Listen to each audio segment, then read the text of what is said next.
Kalamay na walang balat ay na hindi binalatan ang mani. Ang kalamay ko po, mas marami ang mani.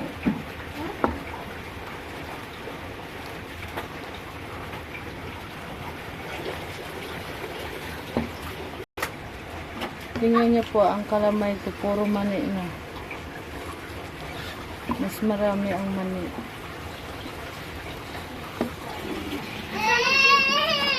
Tingnan niyo po.